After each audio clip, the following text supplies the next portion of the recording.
Hello everyone, welcome to my channel and you are with me, Pak David, in English Online Teaching Learning.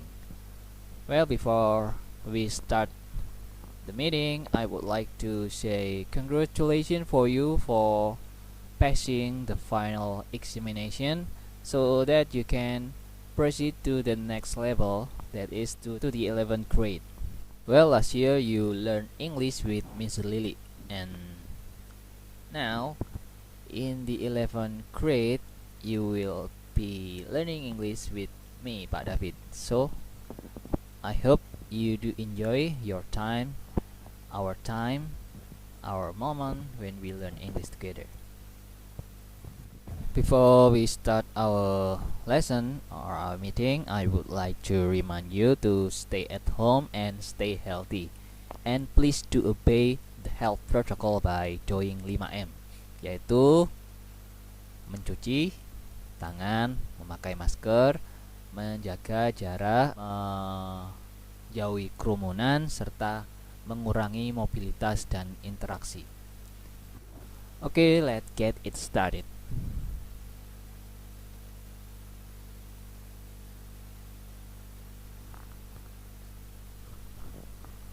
English for 11th grade, Chapter 1, Suggestion and Offers. Jadi pada pertemuan pertama atau bab pertama ini kita akan membahas materi tentang suggestion and offers. Suggestion itu apa? Suggestion itu adalah saran, and offers itu adalah tawaran, penawaran. Let's start with the definition of suggest. Suggest di sini bentuknya verb ya. Suggest itu berarti menyarankan. Kalau suggestion itu adalah saran. Suggest means to present a suggestion, that is to introduce or propose an idea or a plan for consideration. Jadi suggest, menyarankan itu berarti kita memberikan sebuah saran yang bertujuan untuk memperkenalkan, mengenalkan atau mengajukan sebuah ide atau sebuah rencana untuk dipertimbangkan atau menjadi bahan pertimbangan. And the next is suggest are abstract and can be in form of solution, advice, plan, and idea. Jadi suggest atau suggestion itu saran atau menyarankan itu merupakan sesuatu yang sifatnya abstrak, tidak terlihat, and can be in form of solution, dan bisa berbentuk solusi. Advice itu nasihat, plan rencana, and idea itu ide. Yang selanjutnya, suggest means to propose a plan. It can be accepted or refused. Jadi suggest atau menyarankan itu berarti kita mengajukan sebuah rencana. Jadi rencana itu bisa diterima, accepted or refused, atau bisa juga ditolak. Misal kalian mengajak teman kalian untuk liburan ke sebuah tempat, misalkan gunung, dekat-dekat aja ya, misalkan Rembangan. Jadi kalian ketika mengajak teman kalian itu pasti mengatakan kata-kata ini, ya apa lek awak dhewe nang Rembangan sesuk, atau ayo sesuk nang Rembangan, ayo besok ke Rembangan, kayak gitu kan, dalam versi bahasa Indonesia atau Jawanya. Jadi kalau ditranslatekan ke dalam bahasa Inggris, kalimatnya bisa menjadi seperti ini: let's go to Rembangan tomorrow, atau why don't we go to Rembangan tomorrow. Itu. Terus responnya bisa bermacam-macam, bisa menerima ataupun menolak. It can be accepted or refused. Jadi bisa diterima atau ditolak rencana tersebut. Kalau menerima, contoh kalimatnya seperti apa? Ya contohnya misalkan, wow, that sounds good. Kalau menolak, contoh kalimatnya gimana? Di contohnya seperti ini. I'm afraid I can't because tomorrow I will have a final test, atau I have a remedial test, kayak gitu.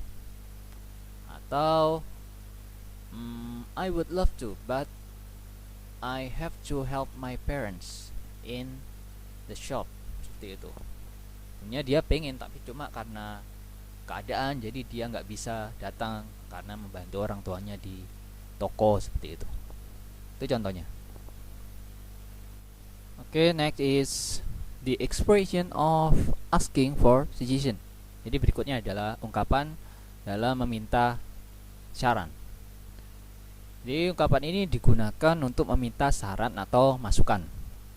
Yang pertama, menggunakan kata shall. Shall ini adalah merupakan model auxiliary.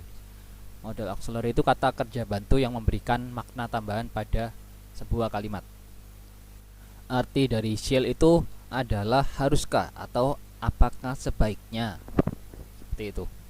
Jadi pola kalimatnya atau patternnya shall I or shall we. Jadi shall itu hanya diikuti subjek I sama we. Ya, selain itu nggak bisa pakai shall. Jadi polanya shall I or shall we plus verb 1. Jadi verb 1 itu kata kerja bentuk pertama. Jadi kata kerja pada umumnya yang sering kita pakai pada kehidupan sehari-hari. Contohnya eat, go, jump, run, etc. Jadi contohnya yang pertama, shall we go home early? Jadi haruskah atau apakah sebaiknya kita pulang lebih awal? Yang kedua adalah shall I apologize to her? Apakah sebaiknya saya meminta maaf kepadanya? Perempuan ya, her. Yang ketiga, shall I get a new job? Apakah sebaiknya saya mencari sebuah pekerjaan baru? Yang selanjutnya, what shall I say to my parents? Apa yang harus saya katakan kepada orang tua saya?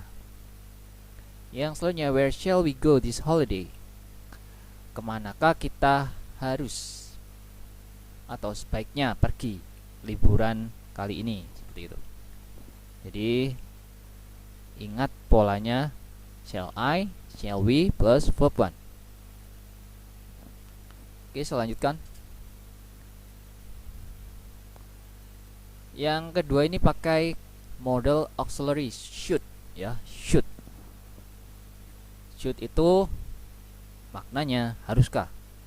Jadi pola kalimat atau patternnya adalah should I or should we plus verb 1.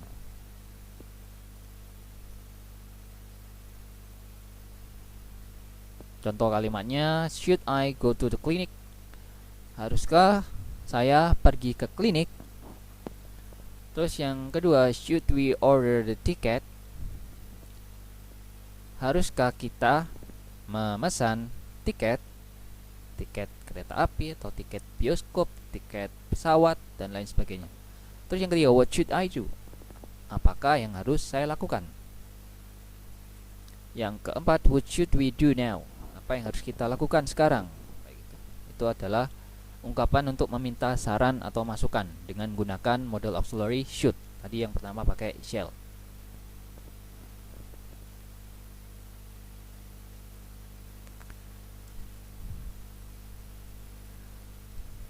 Terus kita lanjut ke ungkapan memberikan saran atau giving suggestion. Jadi ungkapan ini digunakan untuk memberikan saran atau masukan. Pertama kita pakai model auxiliary could. Could ini bisa diartikan sebagai bisa atau dapat. You could plus verb 1. Kalimatnya seperti itu, pola kalimatnya seperti itu. Contohnya, you could go home early. Kamu bisa pergi, maksudnya kamu bisa pulang lebih awal, seperti itu. Jadi menjawab pertanyaan yang tadi, shall I atau shall we go home early, seperti itu. Terus jawabannya, yes, you could go home early. Yang kedua, you could apologize to make situation better. Tadi kan yang contoh ekspresi yang meminta saran itu kan kalimatnya shall I or should I apologize to her. Jadi bisa direspon dengan kalimat yes, you could apologize to make situation better. Jadi kamu bisa minta maaf kepadanya untuk membuat situasi itu jauh lebih baik. Yang ketiga, you could find a new job. Kamu bisa mencari sebuah pekerjaan baru. Jadi menjawab pertanyaan yang sebelumnya, yaitu shall I get a new job, gitu, dan bisa direspon dengan yes, you could find a new job. Yang terakhir, I think you should take night train so you will be there early in the morning. Jadi ini bisa menjawab pertanyaan dari kalimat yang which one? Ya, should we order the ticket? Atau should I order the ticket? Kemudian responnya bisa I think you could take the night train so you'll be there early in the morning. Jadi intinya si yang teman yang memberikan saran itu menyarankan orang pertama itu untuk membeli tiket kereta api yang malam, jadi bisa nyampe tujuan lebih awal. Jadi seperti itu. Masih di ungkapan memberikan saran. Jadi yang kedua ini pakai model auxiliary might. Might itu bisa diartikan sebagai bisa atau boleh. Pola kalimatnya ya hampir sama seperti yang sebelum-sebelumnya, yaitu you might plus verb 1.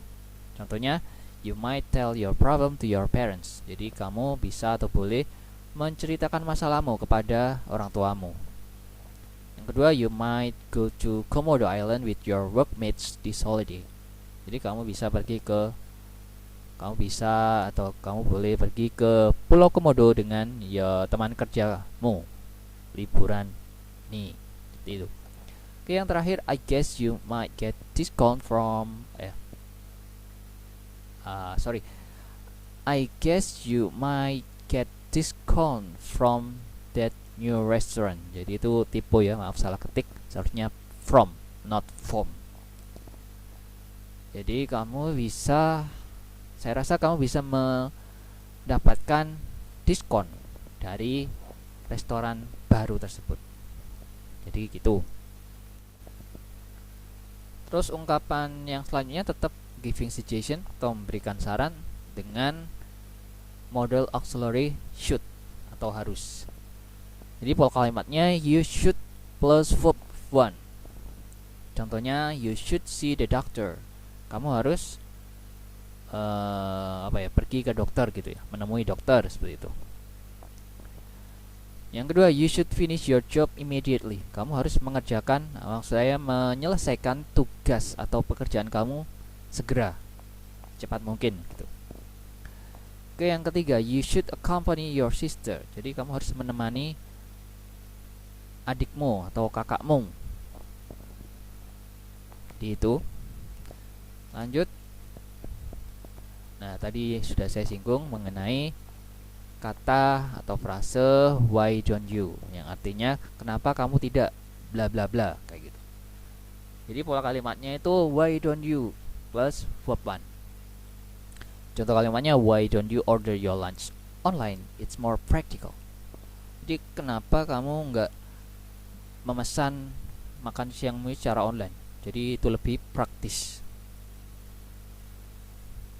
Terus yang selanjutnya, why don't you access www.dimensibahaseinggris.com? There are a lot of articles on that blog. Jadi kenapa kamu tidak mengakses www.dimensibahaseinggris.com? Ada banyak artikel di blog itu. Itu tipologi ya, maaf. Akses itu seharusnya S-nya double. Oke, yang terakhir, I don't understand why don't you drink coffee in pantry? It's free for all employees. Jadi saya tidak mengerti kenapa kamu tidak meminum kopi di pantry. Pantry itu apa ya? Sebentar. Wait a minute.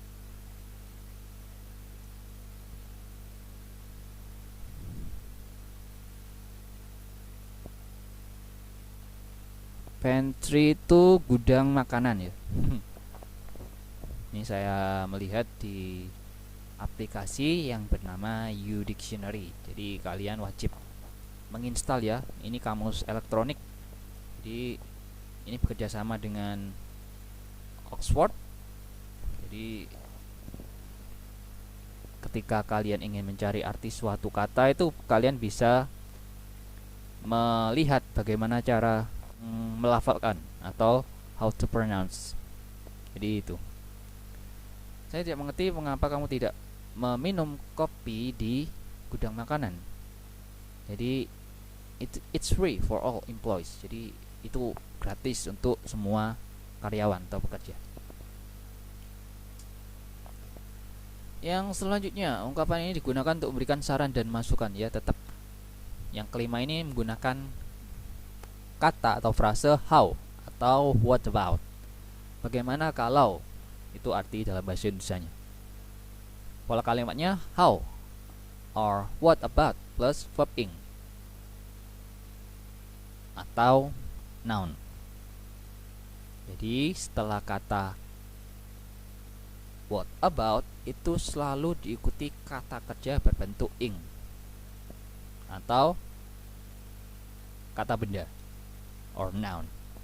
Contoh kalimatnya, how about going picnic this Saturday? Bagaimana kalau kita pergi piknik Sabtu ini atau akhir pekan ini? Yang kedua, what about going picnic this Saturday? Jadi artinya sama, bagaimana kalau kita pergi piknik Sabtu ini. How about picnic? Bagaimana kalau piknik? What about picnic? Bagaimana kalau piknik? Jadi bisa direspon secara positif atau direspon secara negatif. Bisa menerima atau bisa menolak. How about picnic? I don't think so. I think we must work this weekend. Kayak gitu, mungkin karena lembur atau semacamnya. Terus yang selanjutnya, how about inviting Emma Watson? Waduh, ini Emma Watson itu kan aktris yang berperan sebagai Hermione di film Harry Potter. How about inviting Emma Watson? Atau what about inviting Emma Watson? Jadi seperti itu.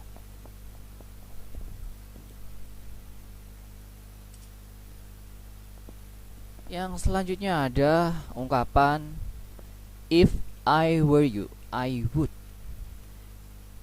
Kalau dijadikan bahasa Indonesia menjadi jika aku menjadi kamu, aku akan.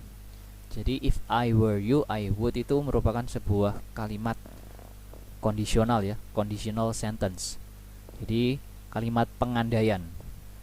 Di sini ada kata I, tapi kok diikuti were? Kan seharusnya was.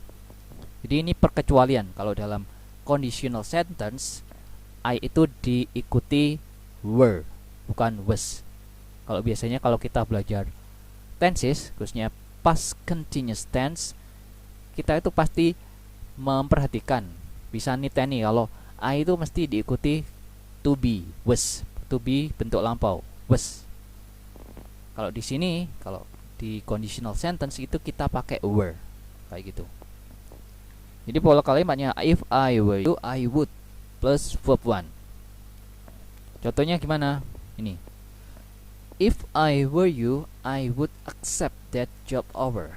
Jadi jika aku jadi kamu, saya akan menerima tawaran pekerjaan itu, kayak gitu. Contoh yang kedua, if I were you, I would continue my study. You get financial support, don't you? Jika aku jadi kamu, aku akan melanjutkan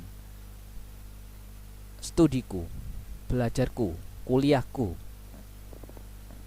You get financial support. Kamu kan mendapat dukungan finansial, bantuan keuangan kayak gitu. Ya kan? Kayak gitu. Jadi seperti itu. Jadi kita memposisikan kita sebagai orang lain. Jadi mengandai-andai.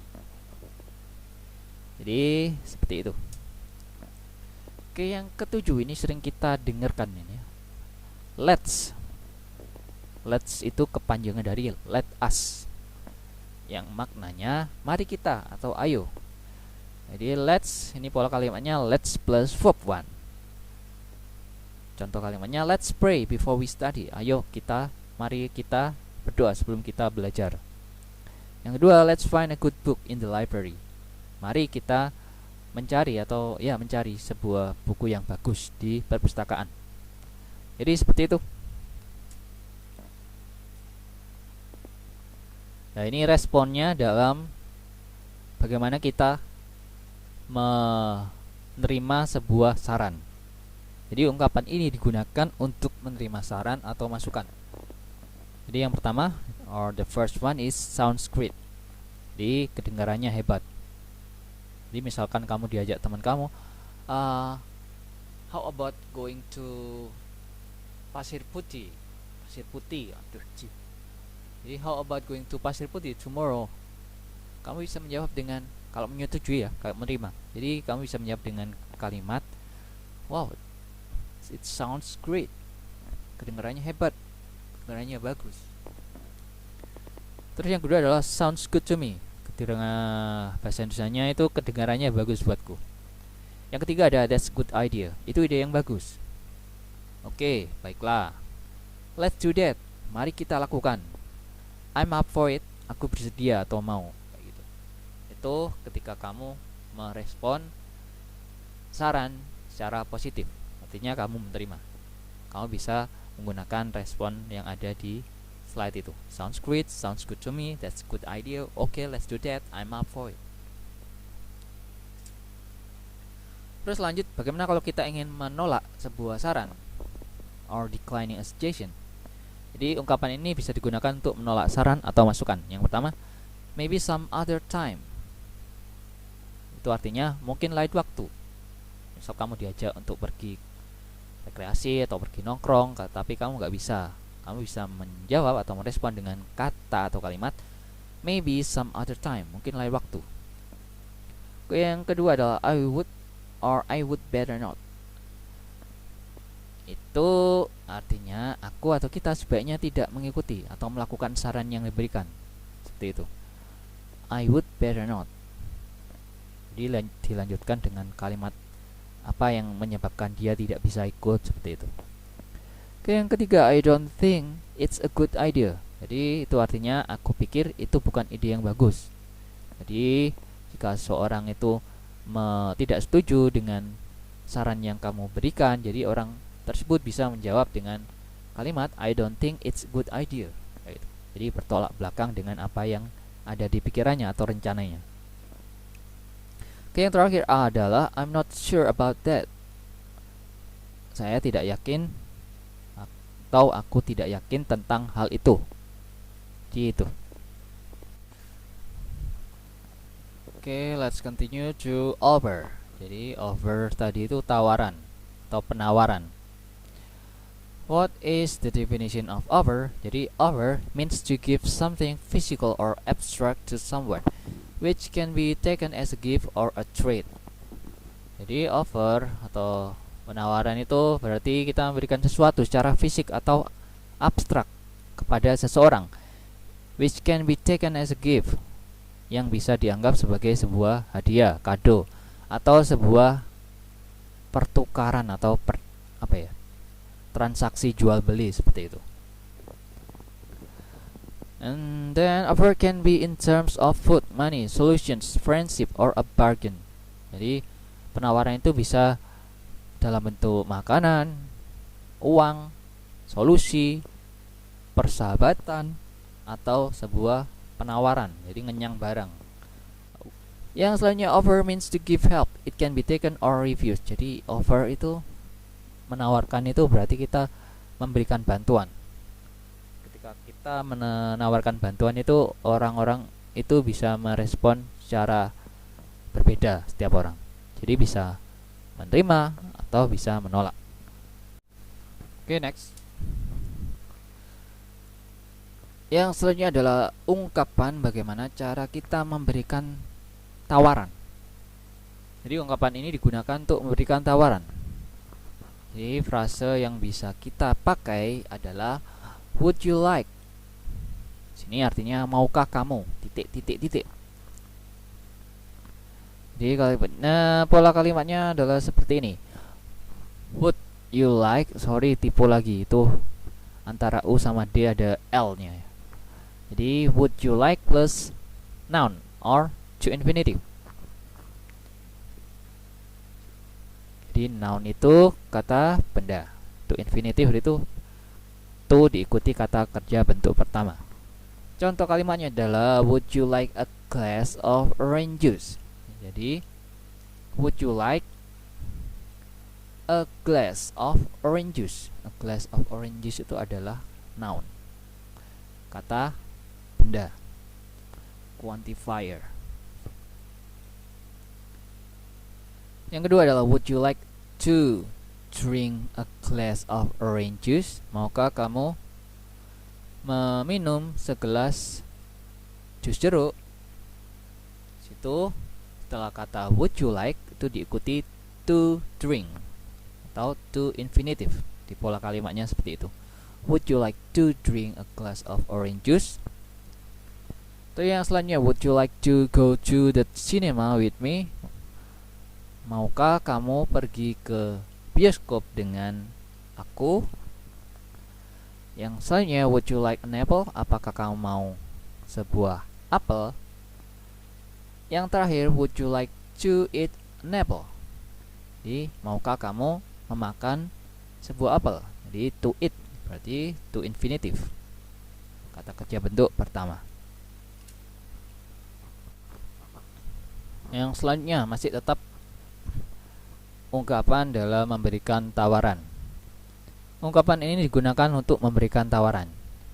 Contoh ungkapan untuk memberikan tawaran lainnya. Yang pertama, can or may I help you? Jadi ketika kita ingin menawarkan bantuan kepada seseorang, kita bisa bertanya dengan menggunakan kalimat can or may I help you? Terus yang kedua, what can I do for you? Apa yang bisa saya bantu atau apa yang bisa saya lakukan untuk kamu? Juga merupakan ungkapan dalam memberikan tawaran, menanyakan tawaran. Oke, yang ketiga, may I give you a ride? Bolehkah saya memberikan kamu sebuah tumpangan? Jadi ketika ada teman kamu yang menawarkan kamu sebuah tumpangan, sepeda motor atau naik mobil, itu bisa bertanya dengan menggunakan kalimat may I give you a ride, kayak gitu. Oke, selanjutnya, do you want more coffee? Apa kamu menginginkan, maksudnya kamu mau kopi lagi, kayak gitu. Yang selanjutnya, could I offer you some ice cream? Bolehkah saya menawarkan kamu es krim? Seperti itu. Yang terakhir, would you like me to turn on the AC? Apa kamu mau saya untuk menghidupkan AC? Itu contoh kalimatnya. Bagaimana kita memberikan tawaran.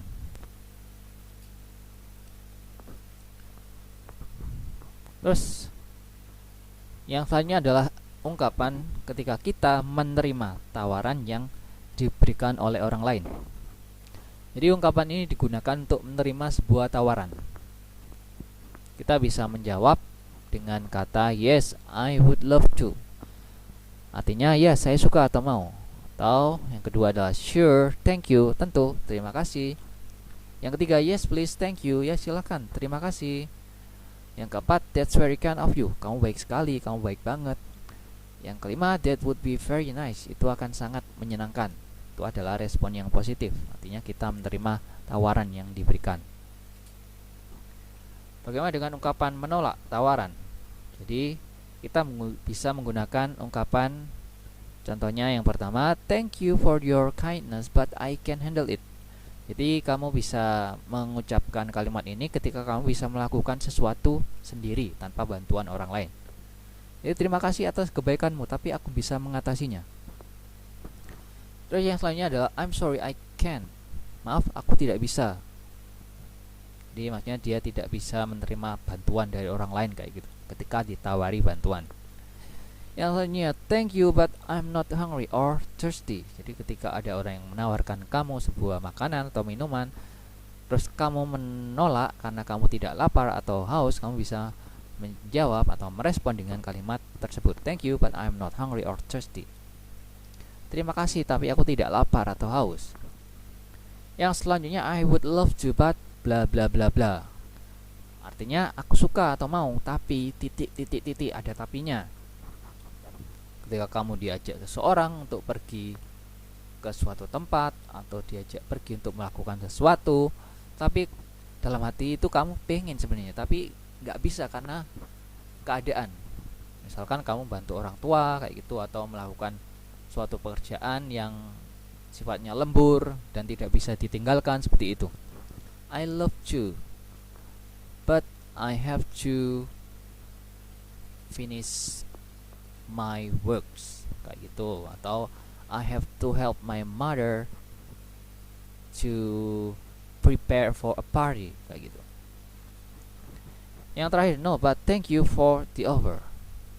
Tidak terima kasih, tapi terima kasih karena sudah menawarkan atau sudah menawari kayak gitu. Ini ungkapan yang lebih sopan ya. No but thank you. Meskipun dia bilang no, tapi diikuti dengan kata thank you. Jadi itu artinya tidak, tapi terima kasih atas tawarannya. Jadi seperti itu. Nah, sudah di akhir materi untuk pertemuan pada pagi hari ini. Oke, thank you, terima kasih karena kalian sudah menonton video saya dari awal hingga akhir. Jangan lupa kalau kalian belum subscribe, bisa subscribe channel saya atau like. Oke, thank you for watching my video and following today's English online teaching learning, and see you next week. Bye. Take care.